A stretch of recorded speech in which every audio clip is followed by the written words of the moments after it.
Greetings, YouTubians, and welcome back to Wayne's Sharp World, where today we're going to be taking a look at another Kubey. This one is kind of in the middle of premium and not completely premium, but it definitely has a premium feel with some pretty cool features to it and a very nice design language going on within it. And this Kubey right here is none other than the Kubey Ishtar, otherwise known as the KU170C. I'm going to specify the Kubey part numbers in this, or model numbers, because sometimes I see these knives listed with just the model number and not the actual name. Kubeys used to not have a name, now they have a name.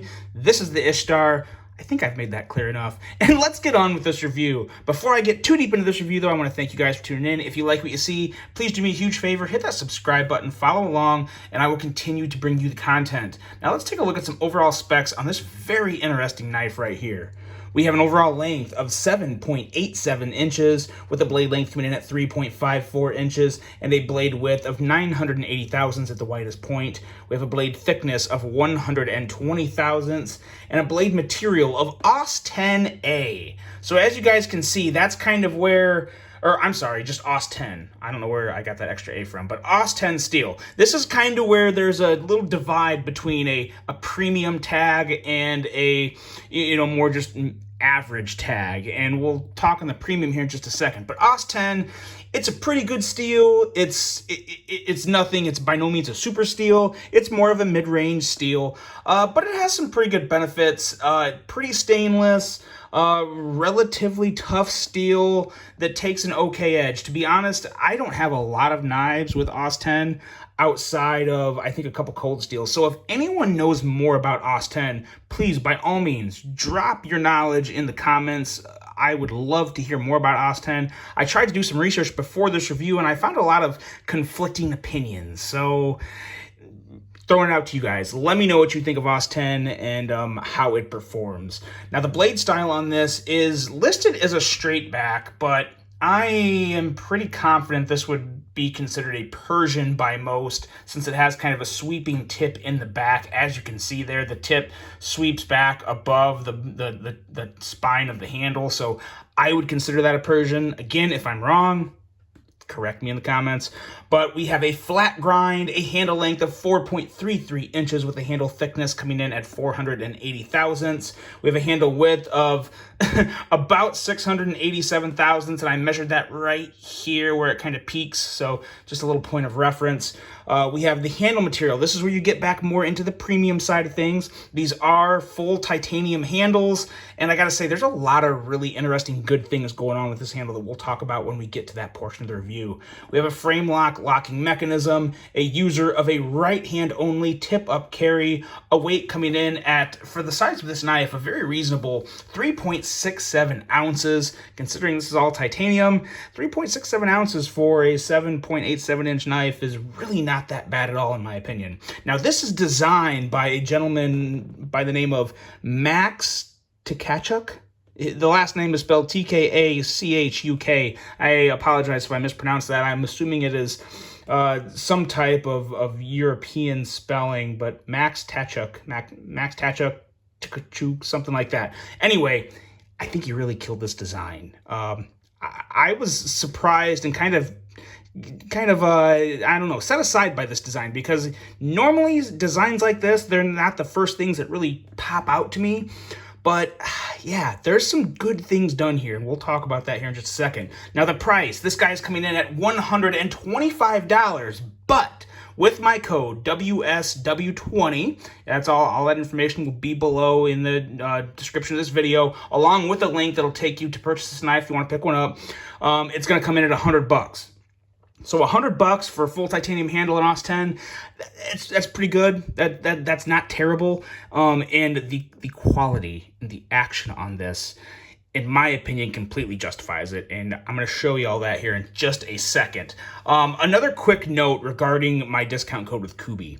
The WSW20, it was brought to my attention. I didn't know this in previous reviews, so I apologize, but I want to tell you guys now, my WSW20 code with Kubey only works on knives that I've reviewed on this channel. So it's a little different than other, usually like my WSW10 codes with other companies and stuff. They work on all the knives on the entire website or whatever on their online shop. You can use it on anything.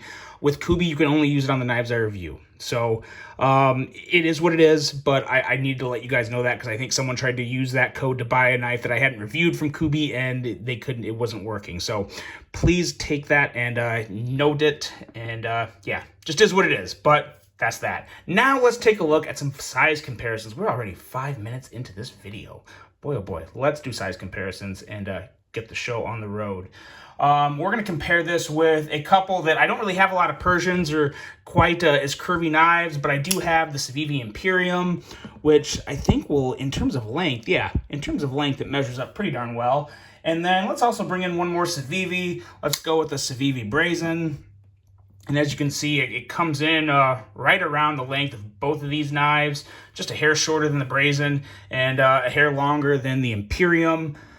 So there's those two, and let's pull out some Kaisers, because why not? I mean, I really do put Kubey up there with QSP, Kaiser, Civivi. They make great knives, especially at or under $100. Here we have the Kaiser T1, and then we also have the Kaiser LAN. That is just next level detent on the LAN. Crazy clicky detent on that LAN. Very fun. But as you can see, there's your size comparisons. Now you know what you're working with in terms of length, at least. And now let's get to talking about this knife, because this blade here, you don't see a lot of blades like this in my collection. And it's not because I dislike them. They're just not, they're not the first blades that kind of scream my name when I'm looking at knives online. But you have here a very unique and, in all honesty, a very visual, attractive blade with that Persian design of the sweeping tip. It has an edge coming in at 20,000, which is pretty darn good. That's going to take care of any EDC tasks you have pretty damn well. And you have this fuller here. It's kind of like a two-level fuller. You have the full fuller, and then you have a milled fuller, a full cutout, and then like a partially milled out fuller. Both of these are pretty darn fun to use. We will touch on that when we get into the action. Now, with the Persian style blade, what that does give you is a little extra cutting edge along the belly, because the more that tip goes back, the more length there is on the belly, which is obviously all sharpened, and so you have a nice long sharpened edge. The only trade-off for that is the tip is a lot farther back in the actual setup of the blade. So, you know, some people really like a more aggressive tip that is, if you're comparing it with the line of the pivot, a lot of people would like it to be in line with the pivot, maybe slightly ahead of the pivot, or just a little far back. This one is considerably behind the pivot in terms of that linear invisible line we're seeing. So I do think it's still a pretty functional blade for a lot of people, especially if you're making a lot of cuts. If you're cutting through a lot of cardboard and stuff like that, you get a little bit of extra cutting edge, and it does still go through cardboard pretty well. Now, going into the handle and ergos, this is where things get even more interesting, because if you stop and look, and you really have to look, we're going to just kind of take this all in together right here, right now. There is a lot of lines here that you don't notice right off the bat. The more I handled this, the more I carried it, you notice all these extra little curvatures and lines all over the handle. And it's a very good job of precision milling by Kubey. You have the speed holes in here, which in all honesty usually aren't my thing. They look okay on this. I would be interested to see what a model looks like without them, but with them, I like that they're spaced pretty evenly. Sometimes you have weird spacing because of things like the screws and stuff. As you can see, there is a slight difference in spacing because of that screw, but they're spaced out very well. They're spaced out well and evenly, and that really makes my OCD happy. Now, going to the other side, you still have even more lines and just more visual attractions going on in this handle. Now, some people think I'm making too big of a deal of this, but you want to take in the little things in any type of design. The little things in life are what really kind of make you happy, or at least make me happy, when you see a bunch of little added features and things added to something that you buy. It's nice to see detail and an extra little amount of thought put into it. But when you get into the actual handle, when you stop looking at it and put it in your hand, it feels really good. Now, I'm not going to say it's hand hugging, because with this design here and this handle, you really have to separate the hand hugging ergos you get from like a contoured handle and more of the ergonomic pleasures you get from the curvatures of a handle. This is where the curvature of a handle really comes into play, and it really feels good. There's obviously, I mean, there's angling and stuff, but it's not really contouring. There's a lot of lines all over this knife, and you feel those lines in hand, but very big butt right here, and I cannot lie.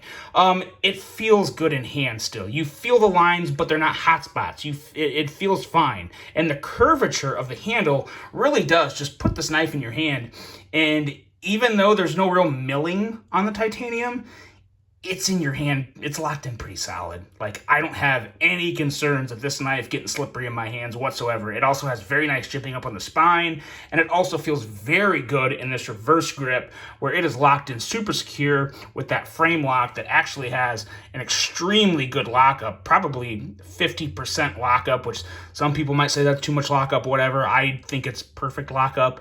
It's actually the angle of the kind of the tang of the blade here is what you're really looking at.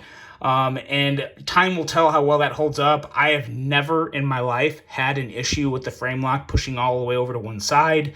At the same time, though, you know, you guys, what I do on YouTube, when, you know, these knife reviews, I don't carry the same knife over and over and over and over and over again. I just can't. But I've still never had any frame lock issues to where it just goes all the way over to one side. I've seen instances of that, but I feel like that's been more of a defect, more of an issue within the knife than an actual just wear and tear, and it eventually goes all the way over there. But nonetheless, I think this is a very nice, solid lockup. It's a safe lockup. You don't have to worry about the blade closing on your hand. And when you have this in that reverse grip, it's locked in and it is freaking good to go. Fingers around here, your thumb is securing it so the handle won't slip up and you cut yourself on the blade. Very, very secure in the reverse grip. Now, going back to the normal grip that probably everyone is going to use 99.9% of the time, it just feels really good. Like I said, not hand hugging, but very comfortable in hand. And then when you get into the actual frame lock access, that's actually very nice too. They have a little milled, flattened out area here, which is very easy for your thumb to get down on and close that blade. I'm going to touch on this pocket clip really quick before I go into the actual action and fidget fun with this knife, because this is a very nice pocket clip. I mean, look how well it looks on the knife.